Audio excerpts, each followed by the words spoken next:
ఈరోజు మరి గిడ్డి ఈశ్వరి గారు మళ్ళీ వనజాక్షి విషయాన్ని తెర మీద తీసుకొచ్చారు అధ్యక్ష. వనజాక్షి విషయం ఒక డ్వాక్రా సంఘాలకి అక్కడ ఉన్నటువంటి వనజాక్షి గారికి జరిగిన సంఘటన అధ్యక్ష.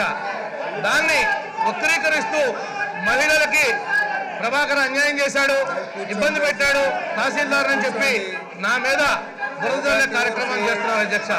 ఇది పారదర్శకమైన ప్రభుత్వం కాబట్టి మరి నా మీద కూడా ఆ రోజు కేసు నమోదు చేయడం జరిగింది. ప్రభుత్వం ఎంక్వైరీ చేసింది. ఆ ఎంక్వైరీలో నిజానిజాలు బయట రావడం జరుగుతాయి అధ్యక్ష.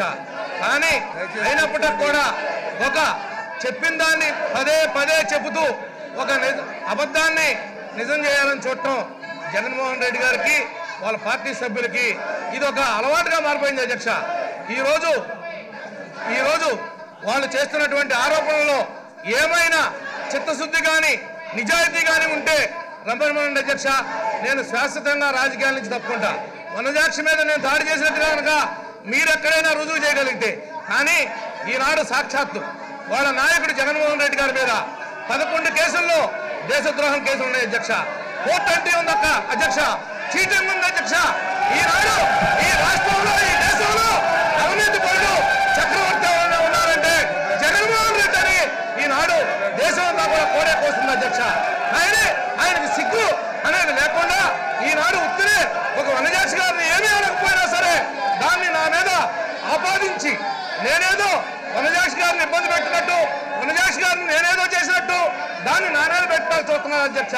కానీ జరిగినటువంటి యథార్థం వనజాక్షి గారు అక్కడ ఉన్నటువంటి డ్వాక్రా సంఘాలు పంపు కాడ ఆడపిల్లలు కనుక గొడవ వస్తే ముష్టి యుద్ధం ఎట్లా పడతారో అలా పడినటువంటి సంఘటన ఉంది అధ్యక్ష. అవన్నీ పక్కన పెట్టి నా మీద ఆపాదించడం ఎంతమందికి ధర్మం అని చెప్పి ఈ సందర్భంగా నేను ప్రశ్నిస్తాను అధ్యక్ష. ఈరోజు ఆ నాయకుడు ఏ నాయకుడైతే ఉన్నాడో ఈనాడు అవినీతి సామ్రాజ్యానికి ఒక అధిపతి అధ్యక్ష. ఈనాడు 43,000 కోట్లు ఈయన దోపిడీ చేశాడని చెప్పి సాక్ష్యాలు ఆధారాలు కోర్టులో ఛార్జ్షీట్ వేసినటువంటి వ్యక్తి ఈనాడు ఈ రాష్ట్రానికి ఒక ప్రతిపక్ష నాయకుడిగా ఉన్నాడంటే మేము శాసనసభ్యులైనందుకు సిగ్గుపడతా ఉన్నాం అధ్యక్ష. ఈనాడు సభలో ఒక గౌరవ మర్యాద ఒక ఉన్నతనం లేకోకుండా ఒక శాసనసభ్యుల్లా కాకుండా ఒక వీధి రౌడీలాగా బిహేవ్ చేస్తున్నారంటే వీళ్ళు వాళ్ళకి మీరు మీ ద్వారా ఆ భగవంతుడిని మరి జ్ఞానం ప్రసాదించమని చెప్పి చేతులెత్తి వేడుకుంటాం అధ్యక్ష. ఇంత మరి ఒక ప్రతినిధిలో కూడా ఈశ్వర్ గారు మాట్లాడుతుంది. సాక్షాత్తు ఒక గౌరవ ముఖ్యమంత్రి గారిని ఈ సభా నాయకుడిని మరి పేక నరుకుతానంటే తప్పులేదు. అటువంటి మహిళ ఈ రోజు వచ్చి అక్కడ ధర్నా చేస్తా ఉందంటే ఈ రాష్ట్రం ఎట్టుపోతుందో కూడా మీరే కాపాడాలి అధ్యక్ష. ఈ ప్రజలు చూస్తున్నారు. వీళ్ళు చేసేటువంటి అన్ని పనులకు కూడా మీ దగ్గర దమ్ము ధైర్యం నీతి నిజాయితీ ఉంటే మీ శాసనసభ్యులు 4-5 ఒక కమిటీగా రండి నా నియోజకవర్గానికి. దమ్ముంటే మీరేంటో నేనేంటో రుజువు చేసుకుందాం అంతే తప్ప ఏదో గిడ్డి ఈశ్వరి గారికి నా గురించి వానమాలు తెలియదు. కానీ మీ నాయకుడు ఉన్నాడు జగన్మోహన్ రెడ్డికి పసిపిల్లవాడితో సహా వీడు ఒక అవినీతి పరుడు, వీడు ఒక దోపిడీదారుడు, వీడు ఒక నల్ల సమాజానికి ఒక అధిపతి అని ఈ రాష్ట్రం ఈ దేశం కూడా కూస్తా ఉంది. నిన్న మాటల్లో అంటున్నాడు ఈ రాష్ట్రం అవినీతిలో ముందుందని చెప్పి. ఆ అవినీతిలో ముందుందని చెప్పేది నువ్వు నీ తండ్రిని అడ్డం పెట్టుకుని నీ తండ్రి అధికారాన్ని ఉపయోగించుకుని ఈ రాష్ట్రాన్ని ఏ విధంగా దోపిడీ చేశావో ఆనాడు మొదటి స్థానంలో అవినీతిలో ఉందని చెప్పి ఈ సందర్భంగా మేము తెలియజేస్తా ఉన్నాం. ఈనాడు అభివృద్ధిలో ముందున్న విషయాన్ని మర్చిపోయి అవినీతిలో ఈ రాష్ట్రం ముందుందని చెప్పి నువ్వు ఏడిపోయినటువంటి మాటల్ని అభూత కల్పనల్ని ఈ శాసనసభని ఈ రాష్ట్ర ప్రజానికాన్ని పక్కదో పట్టించడానికి నువ్వు ప్రయత్నం చేస్తున్నావే తప్ప నీ దగ్గర చిత్తశుద్ధి ఉంటే ఒక ప్రతిపక్ష నాయకుడిగా నువ్వు ఉండుంటే ఈ విషయాన్ని నువ్వు అన్ని విషయాల్లో కూడా ఒక సభా సాంప్రదాయాలకు అనుగుణంగా ఒక శాసనసభ వ్యవహారాల్లో అన్ని విషయాల్లో కూడా మరి ఉండాల్సిన అవసరం ఉంది. ఒక్క నాయకుడు కూడా సరైనటువంటి నాయకులు లేరు, సరైనటువంటి ఆయన సలహాలు ఇచ్చేవాళ్ళు లేరు.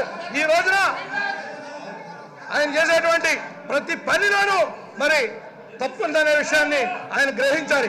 ఇప్పుడు కాదు, నీవు బ్రతుకున్నంతలో నీ పద్ధతి మారకపోతే నీకు ఆస్తి ఆ యొక్క ప్రతిపక్ష పాత్ర కూడా నువ్వు రేపు రాబోయే రోజుల్లో పోషించలేవు. నువ్వు దానికి కూడా అనర్హుడు అనే విషయాన్ని ఈ ప్రజలు నీకు ఓట్ల ద్వారా బుద్ధి చెప్తారని చెప్పి కూడా ఈ సందర్భంగా తెలియజేస్తాను అధ్యక్ష. వీళ్ళకి ధైర్యం ఉంటే వనజాక్షి గారి మీద రమ్మనమనండి, శాసనసభ కమిటీ చేయండి, నిజా నిర్ధారణ చేయండి. నేను తప్పు చేశాను, నేను వనజాక్షి గారిని కొట్టాను, తిట్టాను అని కనుక నువ్వు రిజైన్ చేయగలిగితే నేను శాశ్వతంగా రాజకీయాలను తప్పుకుంటా. నీకు అని ఆరోపణ చేసినటువంటి మీరు ఎవరైనా తప్పుకోగలరా? మీకు దమ్ము ధైర్యం ఉందా అని అడుగుతున్నా. ఈనాడు నేను ఒక మహిళా సంఘాల కోసం, ఒక మహిళలు ఇబ్బంది పడుతూ ఉంటే నేను ఒక శాసనసభ్యుడిగా నేను కల్పించుకున్నాను తప్ప నాకు ఏ పాత్ర దానిలో లేదని చెప్పి కూడా మరొకసారి మీ ద్వారా ఈ సభ్యులందరికీ తెలియపరుచుకున్నా అధ్యక్ష.